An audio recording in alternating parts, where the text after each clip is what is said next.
بسم الله الرحمن الرحيم.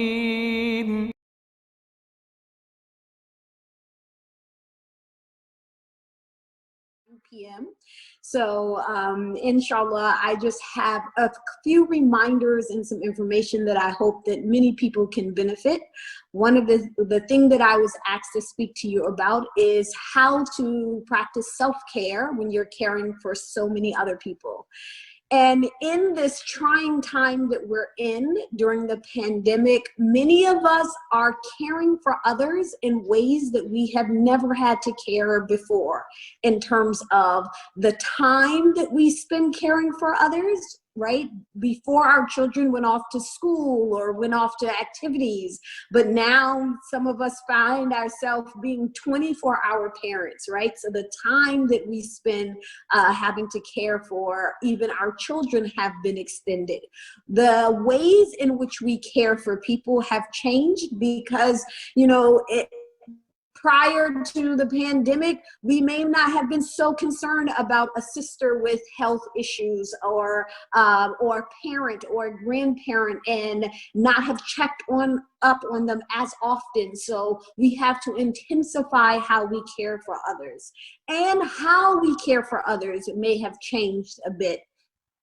In a time where, hey, we only had to maybe, you know, make lunch for our kids. Now many parents are finding themselves homeschooling, right? And for those who have been called to service, and that is the way that they are achieving their purpose in life, much like chaplains and doctors and mental health professionals, the way that we have to care for others have been intensified. Right? Many people are having a very hard time now, and not just physical from the COVID going on, not just physical ailments, but mental and spiritual ailments have befallen many of us as well. So may Allah strengthen all of you who are taking care of our physical, mental, and spiritual well-being, and may Allah reward you. Ameen, ameen, ya Rabbil Alameen. So I would like to remind all of us, so not just those who are intensely in the battle for caring for us, but all of us, how do we really pay attention to self-care?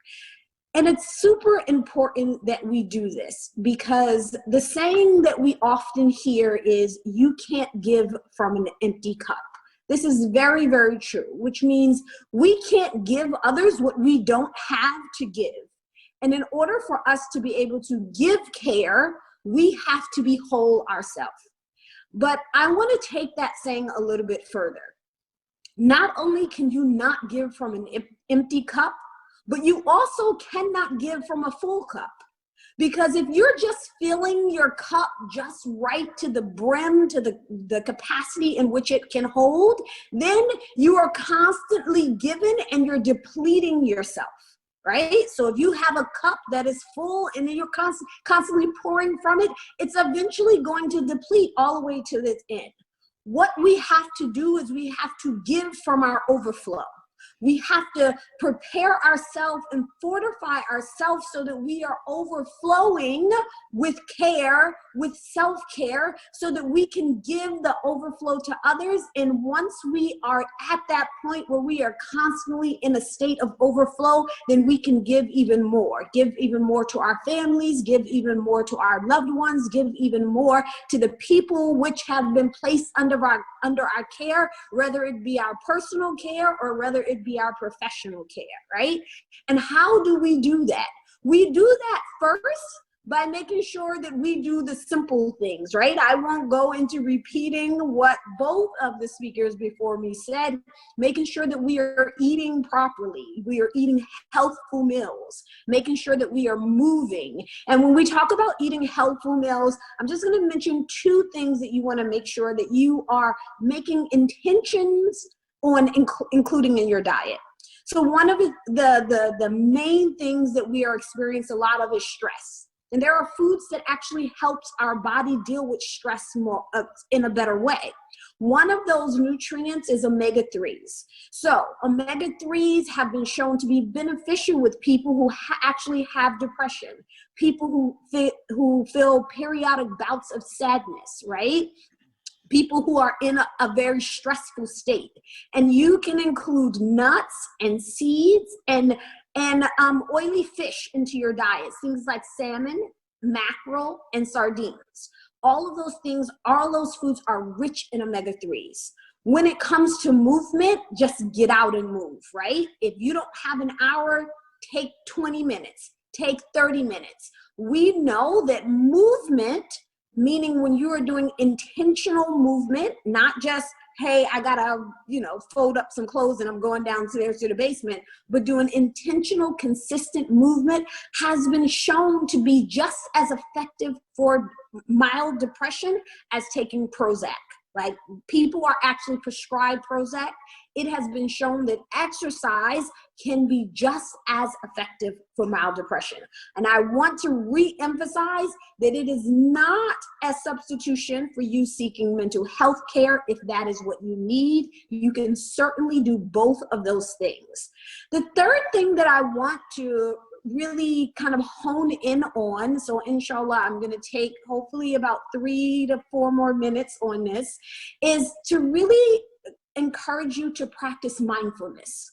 And mindfulness is not a new wave technique. It is something that is actually a part of our religion. It is a part of the Deen of Islam. Now think of it like this. When you look at the secular definition of mindfulness, it is for you to be present, for you to take your mind and you to remove distractions and just pay attention to what your body itself is doing. This is a very similar definition of what Allah commands us to do in our salah, is to practice khushu', right? Our concentration, our khushu' and our salah is a form of mindfulness. And what mindfulness does is it actually decreases all of the stress hormones. So when we are stressed, our sympathetic nervous system really ramps up. Your heart is beating faster. We tend to be a lot warmer than we would otherwise be. You feel nervous, you feel anxious. All of these things happen when you are stressed. And many people have individual stress response. Knowing your individual stress response is absolutely essential. So when some people get stressed, they will find that their shoulders start scrunching up near their ears, right? So you're just sitting down, you're reading like an email or you're trying to do a project and you just feel the tightness in your shoulders. Some people get tension headaches. Some people get lower back pain. Some people start to get all of a sudden, happening in the digestive system as a part of a stress response. And this can be very individualized per person. The way that we reduce that as Muslims in particular is that we can turn to our salah.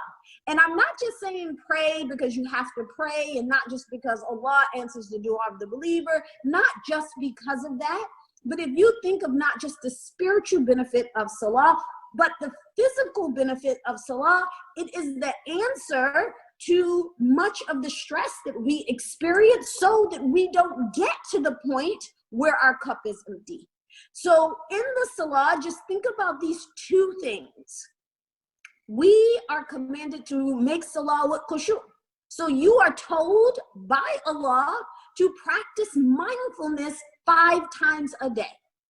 And how did he, sallallahu alayhi wasallam, tell us about how we do that, right? He, sallallahu alayhi wasallam, said to stay in one position, he would stay in one position until every bone has settled. So I encourage you to go towards your salah 5 times a day, not as a chore, but as a way to refill your cup. Pray with concentration into where you are, what you're doing, understand how your body is feeling in that moment, relax it, breathe, and go through each position and stay in that position until your bones have settled. That means that you should be relaxed before you go into your ruku. You should be relaxed before you come back up into qiyam. You should be relaxed before you go in sujood, and so on and so forth. This is a way for us to practice self-care, both on a physical level and a spiritual level. So inshallah, I hope that that was beneficial for you, and I hope I gave time for our next speaker, who is alhamdulillah, a former imam of mine, and I thank you for taking the time out of your evening to allow us to share this important and timely event with you. Assalamu alaikum.